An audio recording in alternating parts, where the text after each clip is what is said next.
Good morning, everyone. Today I am going to present a PPT on Rich Dad and Poor Dad written by Robert Kiyosaki. This book teaches us how to think differently about money, incomes, and investments. It helps us understand how financial education plays a key role in achieving financial freedom. Let's start. ಇವತ್ತು ನಾವೇನ್ discuss ಮಾಡೋಣ ಅಂದ್ರೆ rich dad poor dad ಬಗ್ಗೆ ಓದೋಣ. ಇದು book ಯಾರು ಬರ್ದಿದ್ದಾರೆ ಅಂದ್ರೆ ರಾಬರ್ಟ್ ಕಿಯೋಸಕಿ ಅನ್ನೋರು ಬರ್ದಿದ್ದಾರೆ. ಈ ಬುಕ್ ಅಲ್ಲಿ ಏನೇನೈತಿ ಅಂತ ಮುಂದೆ ನೋಡೋಣ ಬನ್ನಿ. The core premises of two dads. One is rich dad, another one is poor dad. Poor dad, go to school, get good grades, and find a safe, secure job. Values, job security, salary, benefits. Mindset, traditional employee. Poor dad mindset ಏನು ಅಂದ್ರೆ ಸ್ಕೂಲಿಗೆ ಹೋಗೋದು, ಒಳ್ಳೆ marks ತಗೊಳೋದು, secure ಆದಂತ job ಹುಡುಕೋದು, ಆದ್ರೆ bill ಕಟ್ಟೋದು, ಮತ್ತೆ ನೆಕ್ಸ್ಟ್ ಮಂತ್ ಎಕ್ಸ್ಪೆನ್ಸಿಸ್ ಮತ್ತೆ ದುಡಿಯೋದು. ಅಂದ್ರೆ ಇವ್ರದ್ದು ಯಾವ ತರ ಅಂದ್ರೆ 9 to 5 ಜಾಬ್ ಮಾಡೋ ಎಂಪ್ಲಾಯೀಸ್ ತರ mindset. Rich dad, learn learn how money work so you can have it work for you. Values, financial freedom, assets, wealth. Mindset, investor and business owner. Rich dad mindset ಏನಂದ್ರೆ ಮನಿಗೋಸ್ಕರ ಇವ್ರು ಕೆಲಸ ಮಾಡಲ್ಲ, ಇವ್ರಿಗೋಸ್ಕರ ಮನಿ ಕೆಲಸ ಮಾಡೋ ತರ ಮಾಡ್ತಾರೆ. ಅಂದ್ರೆ ಫಿನಾನ್ಷಿಯಲ್ ಫ್ರೀಡಮ್ ಆಗೋದು. ಇವ್ರು ಏನ್ ಮಾಡ್ತಾರೆ, ಅಸೆಟ್ಸ್ ನ ಇನ್ಕ್ರೀಸ್ ಮಾಡ್ತಾರೆ, ವೆಲ್ತ್ ನ ಇನ್ಕ್ರೀಸ್ ಮಾಡ್ತಾರೆ, ಫಿನಾನ್ಷಿಯಲ್ ಫ್ರೀಡಮ್ ಇಂದ ಹೊರ ಬರ್ತಾರೆ. ಇವ್ರ ಮೈಂಡ್ ಸೆಟ್ ಏನಂದ್ರೆ investor and business owner. Business owners investors ಅಂದ್ರೆ ಇನ್ವೆಸ್ಟರ್ ಆದ್ರೆ ಮನಿ ಇನ್ವೆಸ್ಟ್ ಮಾಡಿ ರಿಟರ್ನ್ ಬರೋದ್ರಿಂದ ಅರ್ನ್ ಮಾಡ್ತಾರೆ. ಬಿಸ್ನೆಸ್ ಓನರ್ಸ್ ಅಂದ್ರೂ ಅವರು ಅದೇ ತರನೇ. ಇವ್ರು ಬಿಸ್ನೆಸ್ಗೋಸ್ಕರ ಕೆಲಸ ಮಾಡಲ್ಲ. ಇವ್ರು ಇದೆ ಈಗ ಪೂರ್ ಡ್ಯಾಡ್ ಅಂತ ಒಳ್ಳೆ ಟ್ಯಾಲೆಂಟ್ ಇರೋ ಪೀಪಲ್ಸ್ ನ ಕರ್ಕೊಂಡ್ಬಂದು ಸ್ಯಾಲ್ರಿ ಕೊಟ್ಟು ಅವ್ರನ್ನೇ ಕೆಲ್ಸಕ್ಕೆ ಇಟ್ಕೊಂತಾರೆ. Lesson number 1, escape the rat race. The rat race is the endless cycle of working for a paycheck just to pay bills. They need to work more as expenses rise. Driven by a fear, the fear of not having enough of money or losing a job. This keeps you trapped in the cycle. Driven by greed, the desires of more leading to lifestyle inflation, a bigger house, new car that increase your expenses. The escape, the rich escape by the building a acquiring assets, not by simple earning a higher salary. ಅಂದ್ರೆ ಇವ್ರು ಏನ್ ಹೇಳ್ತಾರೆ ಅಂದ್ರೆ rat race ಇಂದ escape ಆಗ್ಬೇಕು ಅಂತಾರೆ. Rat race ಅಂದ್ರೆ ಏನು ಅಂದ್ರೆ ಇವ್ರು ರ್ಯಾಟ್ ರೇಸ್ ಏನ್ ಮಾಡ್ತಾರೆ ಅಂದ್ರೆ ಕೆಲಸ ಅಂದ್ರೆ 9 to 5 ಜಾಬ್ ಮಾಡೋದು ಇವ್ರು ಒಂಥರ. ಇವ್ರದ್ದು ಯಾವ ತರ ಅಂದ್ರೆ ಇವ್ರು ಡೈಲಿ ಹೋಗೋದು, ಲಾಗಿನ್ ಆಗೋದು, ಹೋಗಿ ಕೆಲಸ ಮಾಡೋದು, ಮತ್ತೆ ಬರೋ ಸ್ಯಾಲ್ರಿಯಿಂದ ಅವ್ರವ್ರ ಅಮೌಂಟ್ ನ ಎಕ್ಸ್ಪೆನ್ಸಸ್ ಚೆಕ್ ಅಂದ್ರೆ ಬಿಲ್ಸ್ ಯಾವ ಎಕ್ಸ್ಪೆನ್ಸಸ್ ಇರ್ತದೆ ಅದನ್ನ ಕ್ಲಿಯರ್ ಮಾಡೋದು. ಮತ್ತೆ ವರ್ಕ್ ಮೋರ್ ಮಾಡ್ತಾ ಯಾಕೆ ಜಾಸ್ತಿ ಕೆಲಸ ಮಾಡ್ತಾರೆ ಅಂದ್ರೆ ಮತ್ತೆ ಎಕ್ಸ್ಪೆನ್ಸಸ್ ಇನ್ಕ್ರೀಸ್ ಆದ್ರೆ ಅವ್ರು ಮತ್ತೆ ವರ್ಕ್ ಮಾಡೋ ತರ ಮಾಡುತ್ತೆ ಅದು. ಇವ್ರದ್ದು ಫಿಯರ್ ಅಂದ್ರೆ ಏನಂದ್ರೆ ಇವರಿಗೆ ಮನಿ ಸಾಲಿಲ್ಲ ಅಂದ್ರೆ ಇವ್ರು ಏನ್ ಮಾಡ್ತಾರೆ, ಇವ್ರದ್ದು ಏನೇನ್ ಫಿಯರ್ ಅಂದ್ರೆ ಮನಿ ಎನಫ್ ಆಫ್ ಮನಿ ಸಿಗಲ್ಲ ಅನ್ನೋದೊಂದು, ಲೂಸಿಂಗ್ ಜಾಬ್ ಒಂದು. ಇದನ್ನ ಇವ್ರಿಗೆ ಒಂದು ಟ್ರಾಪ್ ಸಿಗಾಕೊಳ್ಳೋ ತರ ಮಾಡುತ್ತೆ. ಅಂದ್ರೆ ಇವರು ಲೂಸಿಂಗ್ ಜಾಬ್, ಮನಿ ಎನಫ್ ಅಂದ್ರೆ ಇವ್ರದ್ದು ಏನಾರ ಆಸೆಗಳು ಎಕ್ಸ್ಪೆನ್ಸಸ್ ಇನ್ಕ್ರೀಸ್ ಆದ್ರೆ ಇವರಿಗೆ ಭಯ ಆಗುತ್ತೆ ಯಾವ ತರ ಇದು ಮಾಡೋದು. ಮತ್ತೆ ಜಾಬ್ ಕಳ್ಕೊಂತೀವಿ ಇಲ್ಲ ಅವ್ರು ನೀಟಾಗಿ ಕೆಲಸ ಮಾಡ್ಲಿಲ್ಲ ಅಂದ್ರೆ ಅವ್ರಿಂದ ಜಾಬ್ ಕಿತ್ತಾಕ್ತಾರೆ ಅನ್ನೋ ಭಯ ಬರುತ್ತೆ ಅವರಿಗೆ. ಅದರಿಂದ ಇವರಿಗೆ ಇದು ಜಾಬ್ ಬಿಟ್ಟೋಗ್ಲಿಲ್ಲ ತರ ಇದೇ ಸೈಕಲ್ ಒಳಗೆ ಸಿಗೊಳಗಾಗುತ್ತೆ. ಇನ್ನೊಂದು ಗ್ರೀಡ್ ಅಂದ್ರೆ ಏನಂದ್ರೆ ಇವ್ರದ್ದು ಆಸೆ ಏನಾರ ಇನ್ಕ್ರೀಸ್ ಆಗಿದ್ರೆ ಒಳ್ಳೊಳ್ಳೆ ಲೈಫ್ ಸೈಕಲ್, ಒಳ್ಳೆ ಕಾರ ಅಡ್ಡಾಡ್ಬೇಕು, ಒಳ್ಳೆ ಐಫೋನು, ಒಂಥರ ದೊಡ್ಡ ಹೌಸ್ ಬೇಕು, ಎಲ್ಲ ಬೇಕು. ಎಕ್ಸ್ಪೆನ್ಸಸ್ ಇನ್ಕ್ರೀಸ್ ಆದ್ರೆ ಎಲ್ಲ ಇದು ರ್ಯಾಟ್ ರೇಸ್ ಒಳಗೆ ಇರೋಕೆ ಹೆಲ್ಪ್ ಮಾಡುತ್ತೆ. ಅದಕ್ಕೆ ಇದರಿಂದ ನಾವು ಎಸ್ಕೇಪ್ ಆಗ್ಬೇಕು. ಅಂದ್ರೆ ಇವ್ರದ್ದು ಮೈಂಡ್ ಸೆಟ್ ಏನು, ಪೂರ್ ಡ್ಯಾಡ್ ಮೈಂಡ್ ಸೆಟ್ ಐತಲ್ಲ, ಇದನ್ನ ರಿಚ್ ಡ್ಯಾಡ್ ತರ ಮಾಡ್ಬೇಕು. ಈಗ ನಾವ್ ಏನ್ ಮಾಡ್ಬೇಕಂದ್ರೆ ಇವ್ರು ಏನ್ ಮಾಡ್ತಾರೆ, ಬರೀ ಗೆಟ್ಟಿಂಗ್ ಹೈ ಸ್ಯಾಲ್ರಿ ತಗೊಂಡು ಅದನ್ನ ಎಕ್ಸ್ಪೆನ್ಸಸ್ ಕ್ಲಿಯರ್ ಮಾಡಿ, ಲೋನ್ ಕ್ಲಿಯರ್ ಮಾಡಿ, ಮತ್ತೆ ನೆಕ್ಸ್ಟ್ ಮಂತ್ ಸ್ಯಾಲ್ರಿಗೋಸ್ಕರ ವೇಟ್ ಮಾಡ್ತಾರೆ. ಇವ್ರು ಏನ್ ಮಾಡ್ಬೇಕು, ಆ ಬರ ಇದರಿಂದ ಅಸೆಟ್ಸ್ ಗಳನ್ನ, ಬಿಲ್ಡಿಂಗ್ಸ್ ನ ಪರ್ಚೇಸ್ ಮಾಡಿ ಅದರಿಂದ ಬರೋ ಇನ್ಕಮ್ ಇಂದ ಇವರು ಅದೇ ಈ ಲೈಫ್ ಸ್ಟೈಲ್ ಹೈ ಸ್ಯಾಲ್ರಿ ಮತ್ತೆ ರ್ಯಾಟ್ ರೇಸ್ ಇಂದ ಎಸ್ಕೇಪ್ ಆಗ್ಬೇಕು. ಅದರಿಂದ ಎಸ್ಕೇಪ್ ಆದ್ರು ಅಂದ್ರೆ ಇವ್ರು ರಿಚ್ ಆಗ್ತಾರೆ. Lesson 2, the importance of financial literacy. It's not how much money you make, it's how much money you keep. ಅಂದ್ರೆ ಇದ್ರೊಳಗೆ ಹೇಳೋದು ಏನಂದ್ರೆ ನೀವು ಎಷ್ಟು ಅರ್ನ್ ಮಾಡ್ತೀರಾ, ಎಷ್ಟು ಹೈ ಸ್ಯಾಲ್ರಿ ತಗೊಂತೀರಾ ಅನ್ನೋದು ಮ್ಯಾಟರ್ ಆಗಲ್ಲ. ನೀವು ಎಷ್ಟನ್ನ ಸೇವ್ ಮಾಡ್ತೀರಾ, ಎಷ್ಟನ್ನ ಉಳಿಸಿ ಇನ್ವೆಸ್ಟ್ ಮಾಡ್ತೀರಾ ಅನ್ನೋದು ಮ್ಯಾಟರ್ ಆಗುತ್ತೆ ಅಂತ ಇದನ್ನ ಹೇಳಿದ್ದಾರೆ. ರಾಬರ್ಟ್ ಕಿಯೋಸಕಿ ಅವರು ಹೇಳಿದ್ದಾರೆ. Assets versus liability. One is assets, another one is liability. Assets ಅಂದ್ರೆ ಏನಂದ್ರೆ ಪುಟ್ ಮನಿ ಇನ್ ಯುವರ್ ಪಾಕೆಟ್. ಅಂದ್ರೆ ಅಸೆಟ್ಸ್ ಏನ್ ಕೆಲಸ ಮಾಡುತ್ತೆ, ಮನಿ ಅಸೆಟ್ಸ್ ನಿಮ್ಮ ಜೋಬಿಗೆ ಹಣ ಕೊಡುತ್ತೆ. ಮೀನ್ಸ್ ಈಗ ಯಾವ್ದಾರ ಒಂದು ನಿಮ್ದು ಬಿಲ್ಡಿಂಗ್ ಇತ್ತು ಅನ್ಕೊಳ್ರಿ, ಅದನ್ನ ರೆಂಟಿಗೆ ಕೊಟ್ಟಿದ್ರಿ, ಆ ರೆಂಟ್ ಮನಿನೇ ನಿಮಗೆ ಅಸೆಟ್ಸ್. ಅಂದ್ರೆ ಅದರಿಂದ ಬರೋ ರೆಂಟಲ್ ಇನ್ಕಮ್ ನಿಮಗೆ ಅಸೆಟ್ಸ್ ಆಗಿರುತ್ತೆ. ಅದು ನಿಮ್ಮ ಕೆಲಸ ಮಾಡ್ಲಿದ್ರು ಏನ್ ಮಾಡ್ಲಿದ್ರು ನಿಮಗೆ ಇನ್ಕಮ್ ಮಂತ್ಲಿ ಮಂತ್ಲಿ ಬರ್ತಾನೆ ಇರುತ್ತೆ. ಅದನ್ನ ಅಸೆಟ್ಸ್ ಅಂತಾರೆ. ಅದಕ್ಕೆ ಎಕ್ಸಾಂಪಲ್ಸ್ ಅಂದ್ರೆ rental properties, dividend paying stocks, bonds, intellectual property.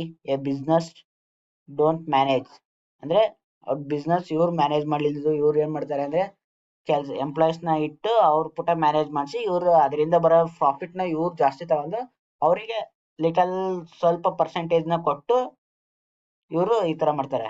Liability ಅಂದ್ರೆ takes money out of your packet. ಅಂದ್ರೆ ಇದೇನ್ ಮಾಡುತ್ತೆ, ನಿಮ್ ಪಾಕೆಟ್ ಇಂದ ಮನಿನ ಹೊರಗೆ ಹಾಕುತ್ತೆ.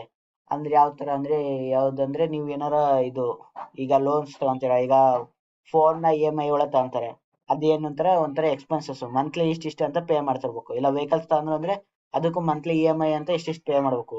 ಅದನ್ನ ಲಯಬಿಲಿಟಿ ಅಂತ ಅಂತಾರೆ. ಎಕ್ಸಾಂಪಲ್ಸ್ ಯಾವ್ಯಾವ ಅಂದ್ರೆ your primary mortgage, car loans, credit card ಡೆಪ್ಟ್, student loans, luxuries on credit.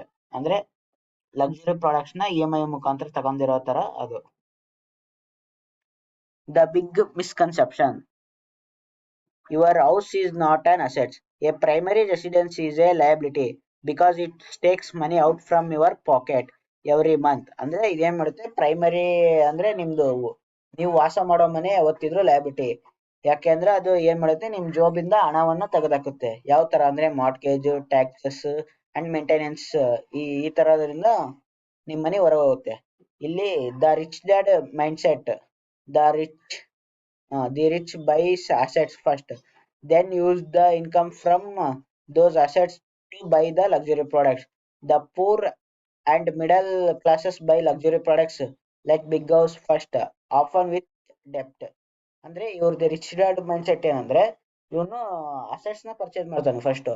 ಆ ಅಸೆಟ್ಸ್ ಇಂದ ಬರೋ ಇನ್ಕಮ್ ಬರುತ್ತಲ್ಲ, ಅದರಿಂದ ಲಕ್ಸುರಿ ಪ್ರಾಡಕ್ಟ್ಸ್ ಇಲ್ಲ ಲಕ್ಸುರಿ ಐಟಮ್ಸ್ ನ ಪರ್ಚೇಸ್ ಮಾಡ್ತಾನೆ. ಇವ್ poor and middle class mind sets ಏನಂದ್ರೆ ಅವ್ರಿಗೆ ದುಡ್ಡು ಬಂದ ತಕ್ಷಣ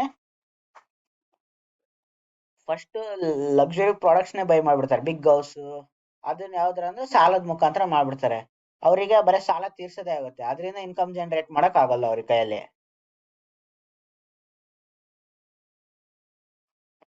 ಅಂದ್ರೆ ಯಾವ ತರ ಅಂದ್ರೆ ಅವ್ರದ್ದು ಹೇಳಿದ್ ನಾನು, ಅವರಿಗೆ ಒಂದು ಸಣ್ಣ ಮನೆ ಇದ್ರು ಸಾಕು. ನಮಗೆ ಜೀವ್ಸಕ್ ದೊಡ್ಡೇ ಮನೆ ಬೇಕು ಅಂತ ಏನಿಲ್ಲ, ದೊಡ್ಡ ಮನೆ ಬೇಕು ಅಂತ. ಆ ಸಣ್ಣ ಮನೆ ಬಿಟ್ಟು ಇವ್ರ ಆಸೆಗರ್ಧ ದೊಡ್ಡ ಮನೆ. ನಮ್ಮ ಹತ್ರ ಒಂದೇ ಸಲ ಕಟ್ಟೋದು ಮನೆ ಅಂದು ಫುಲ್ ದೊಡ್ಡದಾಗ ಕಟ್ಟೋದು, ಅದೆಲ್ಲ ಎಕ್ಸ್ಪೆನ್ಸಸ್ ಜಾಸ್ತಿ ಮಾಡುತ್ತೆ. ಆ ತರ ಅವ್ರು ಹೇಳಿದ್ದು, ಎಷ್ಟು ಬೇಕೋ ಅಷ್ಟೊಂದು ಯೂಸ್ ಮಾಡ್ಕೊಂಡು ಉಳ್ಕಿದ ಮನಿನ ಸೇವ್ ಮಾಡಿ ಇನ್ವೆಸ್ಟ್ ಮಾಡಿ ಅರ್ನ್ ಮಾಡ್ಬೇಕು ಅಂತ ಇವರು rich dad ಹೇಳ್ತವ್ರೆ.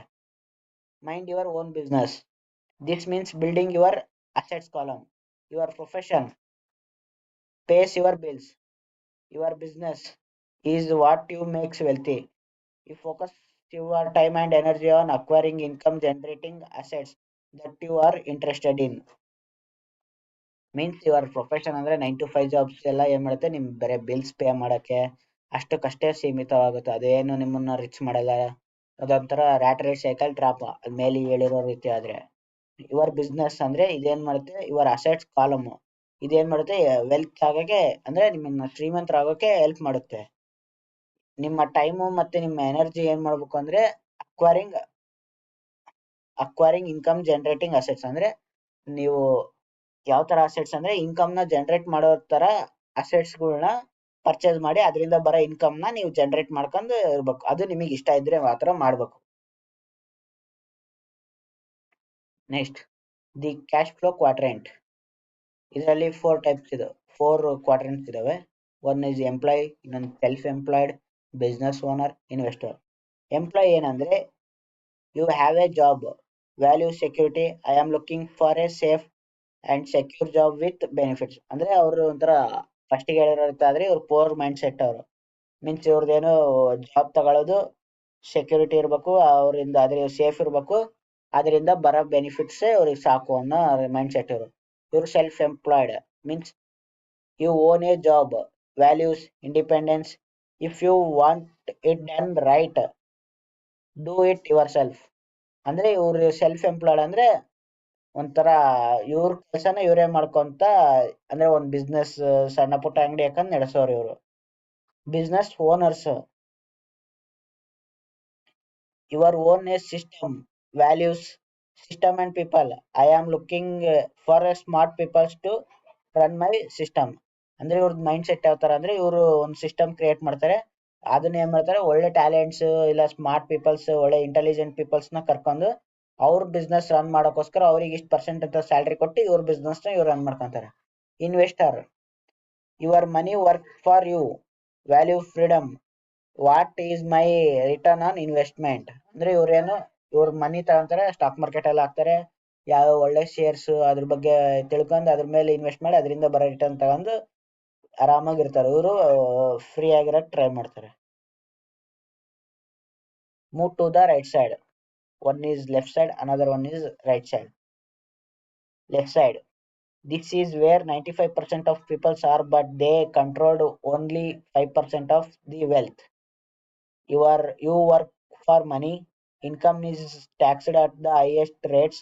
It's the path of security.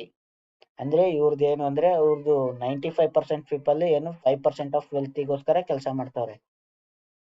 ಅವರು ಏನ್ ಮಾಡ್ತಾರೆ, ದುಡ್ಡಿಗೋಸ್ಕರ ಕೆಲಸ ಮಾಡ್ತಾರೆ. ಇವು ಇನ್ಕಮ್ ಈಸ್ ಟ್ಯಾಕ್ಸ್ಡ್ ಅಟ್, ಇವ್ರಿಗೆ ಏನ್ ಮಾಡ್ತಾರೆ ಅಂದ್ರೆ ಇನ್ಕಮ್ ಟ್ಯಾಕ್ಸ್ ಹೈ ರೇಟ್ ಒಳಗೆ ಹಾಕ್ತಾರೆ. ಇದು ಏನು ಅಂದ್ರೆ ಇದೊಂದು ಪಾತ್ ಆಫ್ ಸೆಕ್ಯೂರಿಟಿ, ಅಂದ್ರೆ ಸೇಫ್ ಜಾಬಿಗೋಸ್ಕರ ಹುಡುಕಂತಾರೆ. ಇನ್ನೊಂದು right side. This is where 5% of people are, but they control by 95% of wealth. ಇವ್ರು 5% ಜನ 95% ಆಫ್ ವೆಲ್ತ್ ನ ಕಂಟ್ರೋಲ್ ಮಾಡ್ತಾರೆ. ಅಂದ್ರೆ your money work for you, ಅಂದ್ರೆ ದುಡ್ಡು ಇವರಿಗೋಸ್ಕರ ಕೆಲಸ ಮಾಡೋ ರೀತಿ ಮಾಡ್ತಾರೆ.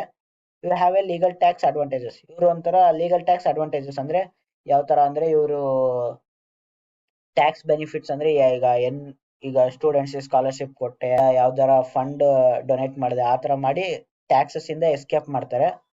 ಅಂದ್ರೆ ಒಂಥರ ಟ್ಯಾಕ್ಸ್ ನ ಜಂಪ್ ಮಾಡ್ತಾರೆ, ಲೂಪ್ ಹೋಲ್ಸ್ ಹುಡುಕಿ ಜಂಪ್ ಮಾಡ್ತಾರೆ. ಇದು ಯಾವ ತರ ಅಂದ್ರೆ ಇದು ಫೈನಾನ್ಷಿಯಲ್ ಫ್ರೀಡಮ್ ಕಡೆ ಪಾತ್ ಆಗುತ್ತೆ. ಇದು ಸೆಕ್ಯೂರಿಟಿ ಜಾಬ್ ಕಡೆಗೆ ಹೋದ್ರೆ ಇದು ಫೈನಾನ್ಷಿಯಲ್ ಫ್ರೀಡಮ್ ಕಡೆಗೆ ಹೋಗುತ್ತೆ. Work to learn, not to earn. Don't choose a job just for the paycheck. Choose a job for skills you will learn. Valuable skills for building assets include sales and marketing, communication and negotiation, leadership, understanding the financials. Means ಇವ್ರು ಏನ್ ಹೇಳ್ತವ್ರೆ ಅಂದ್ರೆ ನೀವು ಕೆಲ್ಸನ ಕಲಿಯಲಿಕ್ಕೋಸ್ಕರ ಮಾಡ್ರಿ, earn ಮಾಡಕ್ಕೋಸ್ಕರ ಮಾಡ್ಬೇಡ್ರಿ. ನೀವು ಎಷ್ಟು skills ಕಲಿತೀರೋ ಅದೇ ನಿಮಗೆ ಮುಂದೆ ಅಮೌಂಟ್ ರಿಟರ್ನ್ ಜಾಸ್ತಿ ಕೊಡುತ್ತೆ. ನೀವು ಬರೀ ಅರ್ನ್ ಮಾಡ್ತೀರಾ ಅಂತ ಹೋದ್ರೆ ನಿಮಗೆ ಅಷ್ಟು ಇಂಟ್ರೆಸ್ಟ್ ಬರಲ್ಲ, ಕೆಲಸ ಮಾಡ್ಲೇಬೇಕಲ್ಲಪ್ಪ ಅಂತ ಮಾಡ್ತೀರಾ. ಇಂಟ್ರೆಸ್ಟ್ ಇಂದ ಕಲ್ತು ಹೋದ್ರೆ ನಿಮಗೆ ಅದರಿಂದ ನಿಮಗೆ ರಿಟರ್ನ್ ಚೆನ್ನಾಗಿ ಸಿಗುತ್ತೆ ಅಂತ ಇವ್ರದ್ದು ಇದು ಮಾತಿನ ಅರ್ಥ ಆಗಿದೆ. Next final take away. Financial education is not a taught in schools.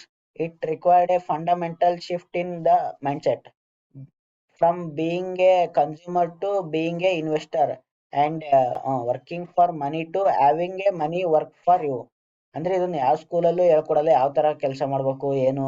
ಅವ್ರು ಏನ್ ಮಾಡ್ತಾರೆ, ಬರೀ ನಿಮ್ಮನ್ನ ಕನ್ಸ್ಯೂಮರ್ಸ್ ಆಗಿ ಇಲ್ಲ ಜಾಬ್ ಸೀಕರ್ಸ್ ಆಗಿ ಇದು ಪ್ರೊಡಕ್ಷನ್ ಮಾಡಿ ಕೈ ಬಿಡ್ತಾರೆ.